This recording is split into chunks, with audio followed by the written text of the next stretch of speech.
Namaskar, I'm Ashok Vyas. Life means learning.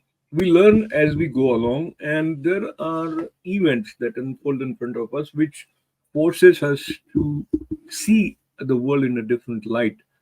Politics is interesting way whereby we figure out who's going to govern us, but who's going to govern us in the democratic setup also involves the kind of policies that would regulate our lives. And these days, the buzzwords from the world of politics which has come up uh, are wealth distribution and inheritance, and that has found way to India from America. So I have the pleasure of welcoming someone who knows a lot about India, and of course very much about America as a financial professional.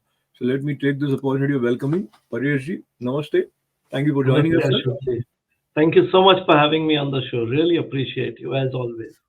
So we open with brightness, and I would look at politics as a positive vehicle, which is necessary to bring about a sense of well-regulated lifestyle for people. So, how do you look at politics as a financial professional? It helps you in serving people the way you are serving.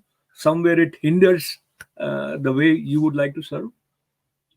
At the end of the day, Ashokji, that's politics affects all our lives because politics comes from the word policy, and policy means decisions or governing principles that are set in place by the government, basically.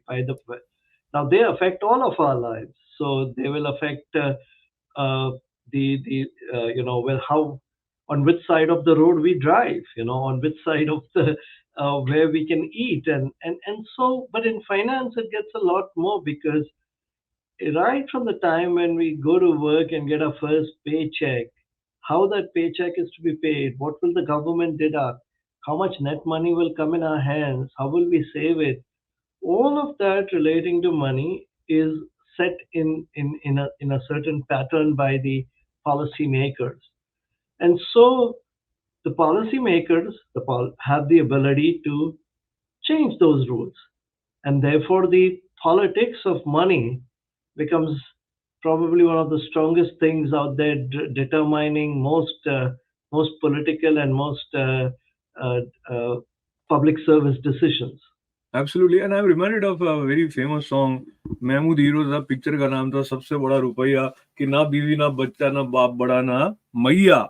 The whole thing is that कि भैया सबसे बड़ा रुपया. ना बात जो रुपया की पॉलिटिक्स के साथ जाकर मिल जाती है, तो उसको लेकर मतदाताओं तक पहुंचने के कई तरह के पुल बनते हैं. We will not talk about those bridges directly, but indirectly trying to understand wealth is an important component of the way we define our quality of life. अब इसमें हम मोटा मोटी बात करें, again we won't get into the detail, but there are two major ways in which countries decide that they would operate on the financial side. One we will refer to as capitalism, another socialism. Talk to me a little bit about the most important aspect of capitalism that you feel is helpful for the growth of an individual as well as an entrepreneur. So capitalism is essentially designed as a society which constructs laws and policies that will favor individuals who are willing to take risk and who are willing to move away from getting a steady paycheck to getting an above average return on whatever they do. And that goal is to strive for that higher by letting go of the security of the steady. And a system that favors that type of uh, actions by people and by the society members, I would call that a capitalist society. And a system that favors more of people who participate and in their and everyone should be treated equally. But the government provides for a lot of the things is socialism. So capitalism, because it is directly concerned with the policies that are going to help the individual, it helps the entrepreneur. It is supposed to help the entrepreneur basically. So now, as you mentioned rightly so, the freedom to grow is the key component of American society. So when you come to America, you are looking at the American dream, which involves the opportunities or equal opportunities to grow. And India also offers sort of similar uh, playground for people to grow. Indeed, there is this word socialism, but it was not put or it was not applied strictly as in the communist countries. Uh, Now, as an individual who is in a position to see what kind of surrounding environment he would like to have based on the promises that they hear from the political parties, especially during the elections. And now I bring reference of the inheritance term, which preceded wealth distribution reference brought by Congress leader in India. Now, not getting into the exact political set of it, but wealth distribution, uh, it sort of gives you an idea, Pareshji, that there is somebody else sitting out there who have additional power or means to decide who is going to get how much, etc. So that takes away the basic spirit of capitalism, as I understood from you also freshly. How do you see the wealth distribution aspect? It there has to be an organic way for the wealth distribution. How do you look at this space? Yeah, it is end of the day when you live in a country, you do get governed by the laws of the country. And sometimes we say that I own my house, right? We call it real estate. But actually, unknown to most people, the word real comes from the Spanish word, which real there means royal. So Hmm. the royal estates were given to people to manage for a certain period of time, during which time they could grow things on it or manage it and earn their income livelihood. But eventually they would be returned to the king. It belonged to the king, the royal estate. So in the same way, when you are part of a country, when you're part of a system, then it is fairly important that you are a part of that society and you're a contributing member of that society. However, the society is also doing things and enabling you to grow. The society is also putting laws, benefits, etc., in place which permit you to thrive as an entrepreneur. As an example, if the country builds a super highway between two major metropolis, then you can traverse from one place to another, do business, and build your business. Now, if an entrepreneur says, you know what, I built this because of myself, so what about the billions of dollars that the country or they spent on giving you the necessary environment in which you could do what you set out to do? So that is as important, in my opinion, as is the fact that the entrepreneur should also get his reward for the risk that he takes. Yeah. So So generally, like with all things, the balance is an important concept, you know. absolutely. There is a sense of interdependence in our lives. When you look at nature, also you are breathing. So if the air is not clean, it's going to affect your health. Same is true for the water, etc. Let me share the situation that we have in United States as far as income distribution is concerned in the third quarter of 2023, as you read below. And let me put it directly. So there is a lot of inequality here in America also, and of course we'll talk about India as well. So Top 10% earners owned 66.9% of the total wealth. The lowest 50% of earners only 2.5%. And let me also bring to your attention just mota moti the situation that we have in India, which is also telling you that I think I have goofed up here. So, oh, okay, I got the situation. Sometimes the way technology Yeah, has us. So, the 10,000 10,000. wealthiest individuals of the 92 million Indian adults own an average of 22.6 billion rupees in wealth, which is 16,763 times the country's average. So, basically, inequality is very much the situation. And now, as a politician or someone who wants everyone to grow and have a sort of a fair level playground to sort of play, etc., you will end up having policies which will be addressing the concerns of everyone. So, any politician will have to consider making policies, and they are in place also. Like here, also, you have several policies which would cater to everyone.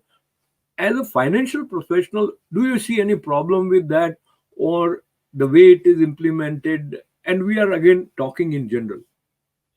Yeah, in general, there are a lot of smaller laws that could be a problem situation. However, in general, the society has to create an environment in which the risk taker gets compensated more, but the non-risk taker or the average person gets compensated adequately and fairly, and is not taken advantage of. And then the third and the most important thing is that the people who do not have the means have the opportunity to access means and take the chances of the risk that they can take. As an example, here in our country, we have the opportunity of getting financing for projects in a fairly reasonable way and at a fairly reasonable cost. We also have the advantage that uh, that uh, that the laws are such that if you start a business and you're not able to run the business, you can shut it down very easily. Those are not true with many of the other countries, and therefore a country which permits these type of laws, I don't mean these specific laws, but these type of laws are definitely the ones that are encouraging the people to build out into the society for the benefit of the society.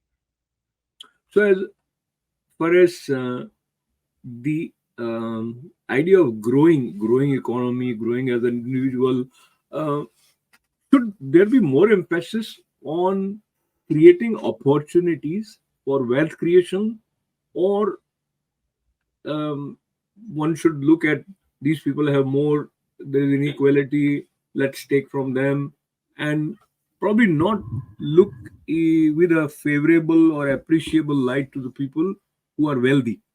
uh, So, Ashokji, I don't think that there is a one size fits all answer. On one side, as I said, that there are people who do not have adequate, and the society needs to find a way to take care of their those who do not have the ability to get adequate for themselves. So that is one thing. On the other side, a person who is living in this society and is uh, getting the advantage of being in a country and a place which permits them to grow is uh, is in a way it's fair for them to give a little more portion of what they have than the other people. And that's why we have what's called a progressive income tax system. That means that in the low when you're earning less money, you pay less taxes as a percentage of your income. And when you earn higher amounts of money, you pay more taxes. Now, this is sometimes derided upon, sometimes talked upon badly, but what I have found over a period of time that if there was anything better, it would have found its way. So now we do not find anything better than this progressive system which permits those who are getting are doing well in this system to pay for those who are not doing so well in this system. So now you mentioned about the progressive tax, or the if you earn more, you pay more tax. But I've heard quotations from none other than the Warren Buffett himself that though they make a lot of money, but they end up paying less taxes. Maybe there are certain provisions. And as a financial professional, if somebody is consulting you, you would give give them advice that how can you save the taxes. So that is those. So you play with the system that is encouraged, or it is created in such a way, or what So would. there is a judgment, an actual law court judgment in the US by a gentleman who known as Judge Hand, Hand was his last name. And he said that it is not your moral or your obligation as a citizen of this country to pay taxes as required. It is your obligation, you are permitted to arrange your affairs so that you pay all the taxes that you are due to pay as per the law. He's not saying don't pay the tax or do tax avoidance, which is a crime. Tax avoidance is a crime. But to arrange your affairs to be able to pay less taxes is something that is encouraged in our country and has gone on to written judgment by a judge in our country. So if if if the law permits you to drive at 60 miles an hour and you choose to drive at 40, that's your call, but you can go up to 60, and the law will allow you to do that. So I'm not talking about breaking the law and going up to 70. That also some people will attempt, and many people will get away with it, and others, and they will say that, see, we got away with it. I'm not talking about those people. There are many people who get away with a lot of things. I'm talking about the person who manages to stay at 60 by, say, for example, putting the cruise control on the car. So he's never crossing the line at 60, and he is maximizing his ability to go at the speed permitted by the law. And that is not a wrong thing to do. The wrong thing to do would be to stretch the law and to bring into place strategies which would prevent you from paying your share, legal share, in this whole economy and the building of everything. So now the question about legal share relates to the way politicians make policies, and that is where the reference of inheritance also came about. The suggestion, or just the idea mooted by Sam Petruda, comparing inheritance law in America. And I think in his statement, he made it sound as if there is a federal policy for inheritance tax, which probably is not true. Talk to me about the basic structure regarding inheritance law here in America. So US has what's called an estate tax. That there are two types of taxes when wealth goes from one generation to the next generation. One tax is known as estate tax, which is paid for by the person who passes away. That money has to be paid from what he owns, and then the remainder goes to his heirs. Inheritance tax is paid by the person receiving it. It depends on which country you're in, and there is a real fine line between these two. Because let's say, for example, you are living in the US and you have your parents living in Europe and they pass away, then they are, while receiving money in the US, you don't pay any taxes because US has inheritance tax, but the person who passed away, so US has estate tax, but the person who passed away is not subject to US tax law because he's not living in this country. He's not a citizen also of this country. So when you look at the US system today is fairly uh, ex- extensive in the sense that only those who approximately have more than $26 million when both the husband and both the members of the couple pass away, then at that time, and money goes to the next generation, at that time anything above 26 million is taxed at 40%. I'm just giving some round numbers. There are some, Again, there's some progressiveness in that, but that leaves out from the estate tax system most of the families in the US. In fact, today from all calculations, it shows that around 6,000 to 10,000 families are, if if everything were, if all of them were to pass, if everybody was to pass away today, then only 6,000 to 10,000 families will be estate taxpayers. So in a country with 100 million families, that number is very small, basically. But there is another giveaway in the tax that is very important, and I like to point this out because everyone thinks of estate tax as, taxing the rich and benefiting the poor by giving money from one hand to the other hand. But the poor or the less wealthy are also benefited, and even the wealthy are benefited up to 26 million. So let us say that Ashokji, my dad bought a home for $100,000, and he lived in it all his life. And when he passed away, it became $500,000. He passed away, left the house to me. I sold it immediately for $500,000. Ashokji, you need to understand that I will not pay a single dollar of tax on that money. I will not pay a single dollar of tax because for me, and far as US is concerned, the buying price of the property became the price of the value of the property on the day my dad passed away. So that's such a big giveaway. Think about it that for years people have assets, like you buy Apple stock many years ago and it's worth like 20 times today, but you pass away and leave that Apple stock to your children.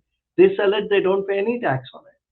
So while the estate tax law in the US does tax those who are above a certain level of wealth, which is 26 million, which is a fairly substantial amount of money.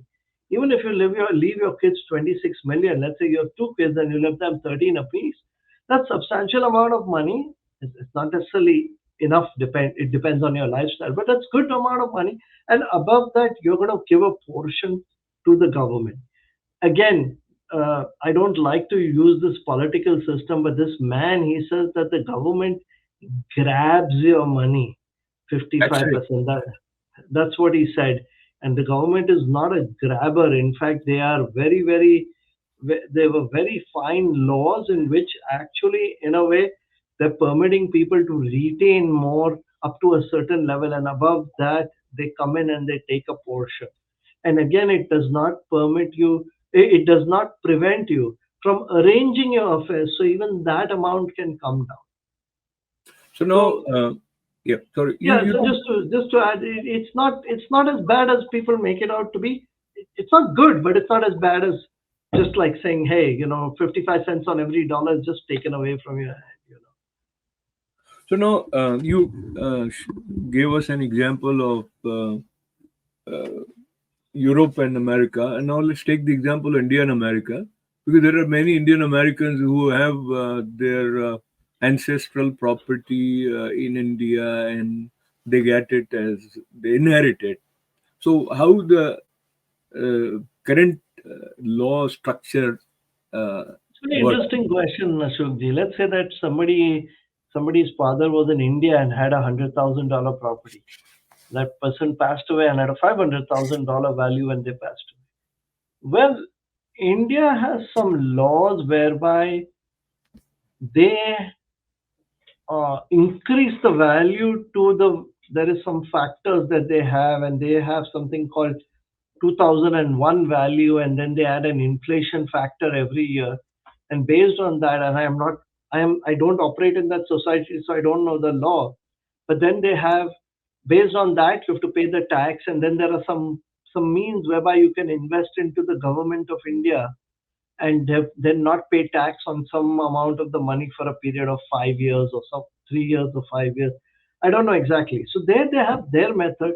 However, there will be a calculated tax to be paid based on the value of the property if there is a gain based on these calculations.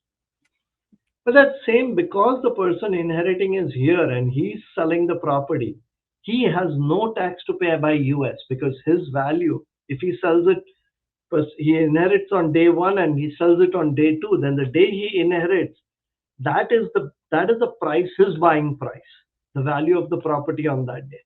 and he sells it the next day for no additional compensation, then he's actually does not have any tax to pay for the U.S. purposes. And uh, we need to be, when you have these cross-border situations where there are assets or incomes in different countries and the residencies in different countries or the citizenships in different countries, you really have to look at laws of both the countries. Plus, you have Okay, to so look at yeah, the tax so, treaties of both the countries. yeah. We are almost out of time. I want to ask you a long question and would request you to answer in 30 seconds or a minute max. The question is, if you are the advisor for the next Prime Minister of India as well as the next President of India, both of them are on call with you and they want one advice which you feel would be helpful for your clients or for Indian Americans, because this dual system of laws governing these people, affecting them, what can simplify? It's a very difficult question. It's almost impossible to simplify these cross-border laws. However, more transparency in terms of how reportings are done in each country would help us planners do a better job at clarification. So there are certain types of incomes which are not taxed in the US, and while in India those incomes are taxed, and the other way around as well. So if there are forums which are there between both the countries which can answer these questions for each situation and kind of put together some checklists, then that would really help. So wonderful. I think what helps as a citizen in a democratic country and being an Indian American is being well informed. Because many times we don't know what are the provisions, and in that case, being in touch with experts as well as increasing and updating your knowledge is very, very important. So, politics or no politics, we need to lead our lives in a way whereby we have the opportunity of wealth creation, wealth creation, as well as saving wherever it is possible. Yeah, Paresh, I would add one more sentence, Ashokji, that whether you have little wealth or excessively high wealth, planning your affairs and getting proper legal documents, your wills, your healthcare proxies, your power of attorney, those kind of legal documents, to get them in place, even for those who have minimal wealth, is very important, because that will ease the uh, ownership, obtaining the ownership from the parents' name to their own name for the next generation. And otherwise, I've seen when those kind of things are not done, the next generation pays a lot in terms of accounting and attorney fees just to get what is rightfully their parents wanted to leave for them. So I that think would be that my advice, to get your documents in place. those who have suffered in that situation, they would appreciate more, but we all should appreciate what he is saying is important. It is not just for you yourself, but for your next generation also. The more systematic, clean and well communicated documents are there, it would definitely be helpful. So it was helpful talking to you about politics, wealth distribution, and inheritance, Pariji, and we wish the best for India and America. And this is the year of elections, almost in the whole world. And I don't know, many people may not be aware that Putin is back. Elected president, because that election was not talked about much. But anyways, once again, thank you very much, Paresh, with lots and lots of good wishes. Thank you, Ashokji, for having me, and appreciate you as usual. Thank, thanks for being with us. This is Ashok.